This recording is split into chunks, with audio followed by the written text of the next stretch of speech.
जिस ताकत के दम पर इतराता है ऑस्ट्रेलिया, जिसके दम पर आज भी रूस और अमेरिका बने हुए हैं महाशक्ति, जिसकी मार से आज भी परेशान है जापान और जिसके दम पर भारत को धमकी देता है पाकिस्तान, उसी यूरेनियम का भारत की जमीन ने फिर उगला है बड़ा खजाना। यूरेनियम के अथाह भंडार को देख करके हिल गया है पूरा का पूरा हिंदुस्तान। हजारों टन यूरेनियम के भंडार करेंगे अब भारत के अंदर, बिजली की कमी पूरी, मिलेगा हजारों हजारों लोगों को रोजगार। जी हाँ दोस्तों, राजस्थान ने एक बार फिर से वो करामात कर दी है जिसके दम पर ये रंग रंगीला राजस्थान अपने कल्चर और अपने रेगिस्तान के लिए जाना जाता है। अब दोस्तों उस जगह पर ऐसी खोज हुई है जो भविष्य के अंदर हमारे हिंदुस्तान को बदल करके रख देगी, और ये खोज हुई है यूरेनियम को लेकर के। दोस्तों झारखंड और आंध्र प्रदेश के बाद में अब राजस्थान के सीकर जिले के अंदर यूरेनियम का विशाल भंडार पता चला है। खास बात तो यह है कि सीकर के रायल गांव में जो यूरेनियम मिला है वो झारखंड और आंध्र प्रदेश के मुकाबले कहीं ज्यादा उच्च क्वालिटी का है, और यहां पर अब मोदी सरकार ने तुरंत ही सुरंग खोद डाली है और वहां से यूरेनियम को बाहर निकालने का रास्ता भी साफ हो चुका है। दोस्तों ये कोई छोटा मोटा भंडार नहीं है, बल्कि यहां पर 12 मिलियन टन यूरेनियम का भंडार मिला है। Uranium corporation of India limited 4 साल से दोस्तों इस प्रोजेक्ट पर लगा हुआ था, और दोस्तों यूरेनियम के खनन के लिए यहां 30 मीटर की लंबी लाइन भी बन चुकी है, यानी यहां पर एक बड़ी टनल बना ली गई है। सीकर के खंडेला से दोस्तों ये महज 5 किलोमीटर की दूरी पर है। यहां पर रॉयल गांव और सुहागपुरा गांव मौजूद है, और यहां पर यूरेनियम के अथाह भंडार मिले हैं। दोस्तों ये पूरा का पूरा शेखावाटी जोन है जिसके अंदर लगातार खोजें हो रही हैं, और फिर यहाँ के बाद में डेहरा और गुहाला पंचायत भी हैं जहां पर भी बड़ी मात्रा में यूरेनियम मिला है। इसके साथ ही जहाज गांव और इसके पास जो बाकी के गांव हैं वहां पर भी लंबी चौड़ी सुरंग बनाई जा रही है, और जिससे यहां पर यूरेनियम निकालने का रास्ता साफ हो चुका है। दोस्तों ये जो सुरंग बनाई गई है वो करीब 80 फीट जमीन के अंदर बनाई गई है, और ये 1 किलोमीटर लंबी सुरंग होगी, जिसे बनाने में करीब 22 करोड़ रुपए का खर्च आ रहा है। और दोस्तों इस पूरे प्रोजेक्ट पर 6000 करोड़ रुपए खर्च होने वाले हैं। और बड़ी बात यह है कि सीकर के अंदर 400 फीट नीचे से खुदाई का काम भी स्टार्ट हो चुका है। और दोस्तों ये बहुत इंपॉर्टेंट है कि यूरेनियम जैसे ही बाहर आ जाएगा, इसके बाद में भारत अब बड़े लेवल पर इसे सुरक्षा के इक्विपमेंट बनाने में काम ले सकता है। दोस्तों यहां पर जो सुरंग बनाई गई है वो सिक्योरिटी के लिहाज से बेहद ज्यादा खास बनाई गई है। इसके अंदर एडवांस टेक्नोलॉजी का इस्तेमाल किया गया है ताकि इसकी रेडिएशन से आसपास के गांवों को कोई भी नुकसान नहीं हो पाए। दोस्तों राजस्थान के अंदर हुई ये खोज राजस्थान का ही नहीं बल्कि देश का भविष्य भी बदल करके रख देगी। इस प्रोजेक्ट से करीब 3000 लोगों को डायरेक्ट और इनडायरेक्ट रोजगार मिलने वाला है, और इसके अलावा यूरेनियम का इस्तेमाल बिजली बनाने में किया जाएगा जिससे देश की बिजली जरूरतें पूरी होने वाली हैं। इसके अलावा भारत के न्यूक्लियर प्रोजेक्ट के अंदर भी इससे बड़ी मदद मिलने वाली है। साथ ही इसे एक्सपोर्ट करके भारत विदेशी मुद्रा भी गेन कर पाएगा। दोस्तों ये प्रोजेक्ट न केवल राजस्थान बल्कि देश के लिए बहुत ज्यादा इंपॉर्टेंट साबित होने वाला है। दोस्तों आपको बता दूं कि यह प्रोजेक्ट अटल बिहारी वाजपेयी सरकार के दौरान ही खोज लिया गया था, लेकिन इसे पूरा करने में मोदी सरकार ने जी जान लगा दी। साल 1999 के अंदर ही यहां पर ड्रिल का काम स्टार्ट हो गया था, और उस दौरान यहां पर बड़ी तादाद में सर्वे हुए थे जिनमें पता लग गया था कि यहां पर यूरेनियम के अथाह भंडार मौजूद हैं। लेकिन इसके बाद में सरकार बदली और फिर यहां पर पूरा काम ठप पड़ गया। लेकिन दोस्तों अब यहां पर खनन का काम स्टार्ट हो चुका है।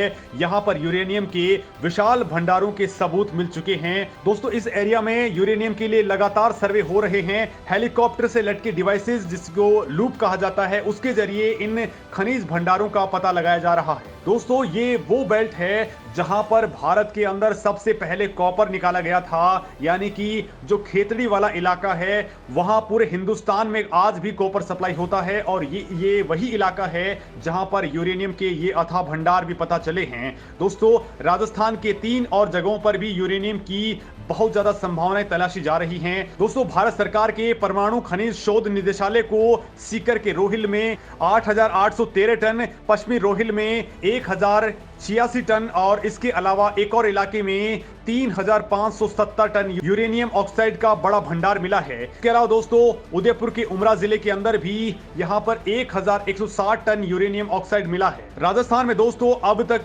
15,631 टन यूरेनियम का भंडार मिल चुका है और ये लगातार बढ़ता ही जा रहा है।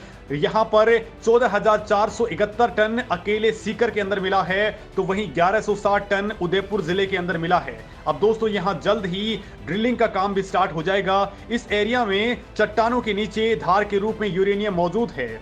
यहां जब भी माइनिंग की प्रोसेस स्टार्ट होती है दोस्तों, हमारे देश के अंदर परमाणु ऊर्जा विभाग ने अब तक 3,86,675 टन यूरेनियम ऑक्साइड का भंडार खोज लिया है। देश के जिन प्रमुख राज्यों में यूरेनियम मिला है उनमें आंध्र प्रदेश, तेलंगाना, झारखंड, मेघालय, राजस्थान, कर्नाटक, छत्तीसगढ़, उत्तर प्रदेश, उत्तराखंड, हिमाचल प्रदेश और महाराष्ट्र शामिल हैं। लेकिन राजस्थान के अंदर जो यूरेनियम मिला है उसकी प्योरिटी का लेवल बहुत ही ज्यादा है, लिहाजा यहां पर मोदी सरकार तुरंत ही इसे बाहर निकालने में लग गई है, क्योंकि दोस्तों भारत अपने न्यूक्लियर प्रोग्राम के लिए यूरेनियम की बेहद जरूरत महसूस कर रहा था और अब ये जरूरत बहुत जल्द पूरी होने वाली है। यहाँ पर दोस्तों आपके मन में एक सवाल जरूर आ रहा होगा कि आखिर यूरेनियम में ऐसा क्या खास है जिसके मिलने से पूरे देश के अंदर खुशी की लहर दौड़ गई है। तो इसके लिए सबसे पहले यूरेनियम को समझना बेहद जरूरी है। असल में दोस्तों यूरेनियम दुनिया में मौजूदा तत्वों के अंदर सबसे खतरनाक पदार्थ माना जाता है और इसका प्रमुख कारण है कि इसका न्यूक्लियर बम में इस्तेमाल होना। दोस्तों हिरोशिमा और नागासाकी पर जो अटैक किए गए थे वो परमाणु बम भी इसी यूरेनियम से बने हुए थे और उन्होंने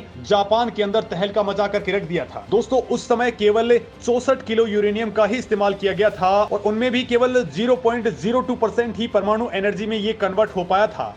लिहाजा दोस्तों अब आप अंदाजा लगा लीजिए कि भारत को तो हजारों टन यूरेनियम मिलने वाला है, लिहाजा आप इसकी ताकत का अंदाजा लगा सकते हैं। दोस्तों यूरेनियम 235 एक चमकदार सफेद रंग की धातु होती है जिसका न्यूक्लियर नंबर 92 होता है।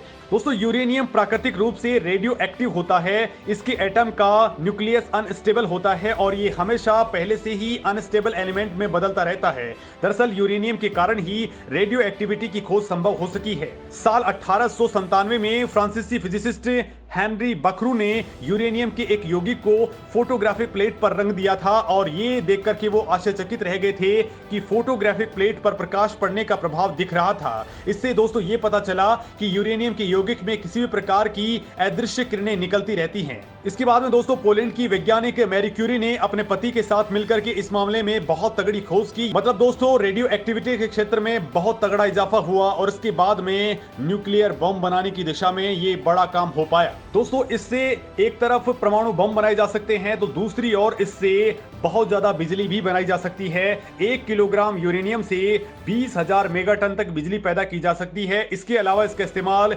दूसरी धातुओं के निर्माण में भी किया जा सकता है। दोस्तों आज की डेट में नौसेना जिन सबमरीन्स का इस्तेमाल करती है उनके अंदर भी इनका इस्तेमाल होता है और यही कारण है कि ये काफी कीमती धातु बन चुकी है। पूरी दुनिया में इसका 63% उत्पादन केवल 3 देशों यानी कि कजाकिस्तान, कनाडा और ऑस्ट्रेलिया के अंदर होता है। इन तीनों देशों के अलावा 1,000 टन उत्पादन करने वाले देशों में नाइजीरिया, रूस, नामीबिया, उज्बेकिस्तान, चीन, संयुक्त राज्य अमेरिका और यूक्रेन शामिल हैं। दोस्तों हमारे देश में यूरेनियम का भंडार मिलना अब एक बहुत बड़ी उपलब्धि है और जल्द ही भारत सरकार इसे निकाल करके हमारे देश के अंदर इसका यूज करना स्टार्ट कर देगी।